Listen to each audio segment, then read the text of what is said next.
नमस्कार, मैं चंद्रशेखर जोशी। देवभूमि टुडे में आपका स्वागत है। लंबा इंतजार खत्म हुआ और ये इंतजार था जंगलों की आग के बुझने का। जल संकट, जो पानी का भयावह संकट था, घनघोर वाटर क्राइसिस था, उससे निजात का, साथ ही खेत खलिहानों में सूखती फसल को सिंचाई की खुराक का। इस बार की जो आलू की फसल है, पहाड़ों में मुख्य रूप से बोई जाती है, लेकिन सिंचाई की कमी से, बारिश की कमी से, समय पर बारिश नहीं होने से वो फसल पूरी तरह से चौपट हुई है।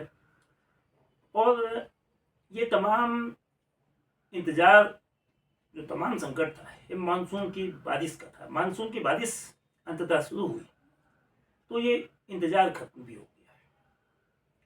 लेकिन इसी के साथ शुरू हो गई एक मानसूनी आपत्ति। टनकपुर पिथौरागढ़ राष्ट्रीय राजमार्ग सुखीडांग स्वाला बालाकोट से लेकर घाट के बीच तक कम से कम 5 बार बंद हो चुका है। जेसीबी और अन्य मशीनों के जरिए जो पहाड़ी से आने वाले मलबे को तो हटाया जरूर गया, लेकिन इससे आवाजाही पर घंटों की परेशानी, इंतजार और अन्य तरह की दिक्कतों का सामना लोगों को करना पड़ा। नेशनल हाईवे पर लग रहे ब्रेकर तो दिक्कत का कारण बन ही रहे हैं, लेकिन समस्या का अंत यहीं पर नहीं है।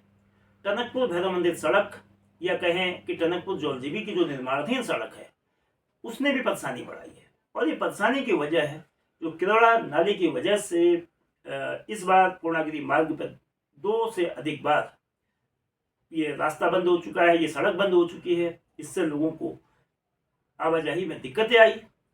लेकिन ये जो चुनौती है, लेकिन यहाँ सबसे बड़ी चुनौती और दुश्वारी बाटनागाड़ क्षेत्र की है।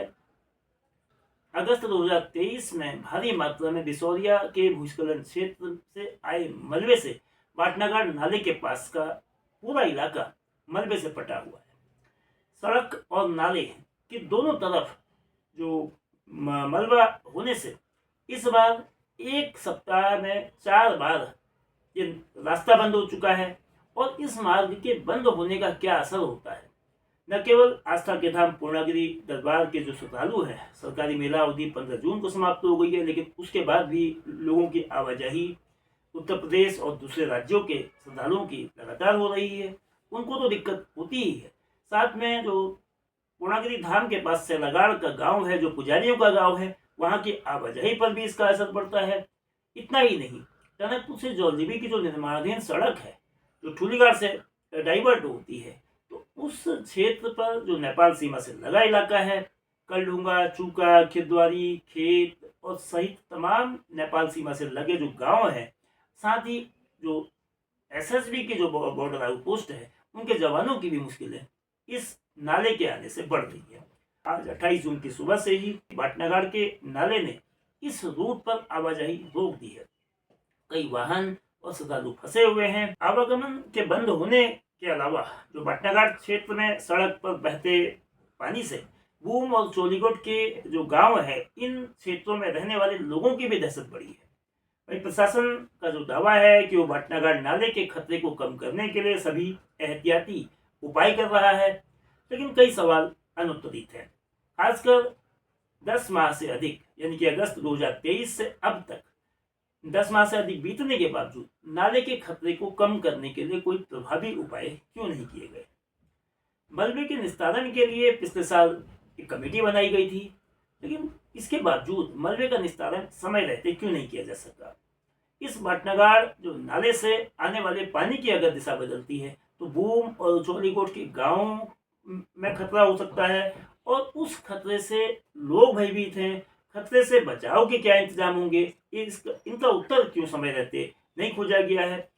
इन सवालों के जवाब अब भी अगर समय रहते नहीं खोजे गए तो आने वाले खतरों से कैसे बचा जाएगा, यह एक बड़ी पहेली है। ये बाटनागाड़ में जो मलबा आ रहा है, वो एक तो उसका जो मात्रा है वो बहुत ज़्यादा है, और क्योंकि वो वन भूमि क्षेत्र में आता है तो इसलिए अभी उसमें जो है जो भूविज्ञानिक हैं उनके द्वारा सर्वे किया जा रहा है, और क्या उस मलबे को कहीं हटाकर हम उसका कहीं और यूज़ कर सकते हैं, वो एक रिपोर्ट से क्लियर हो पाएगा।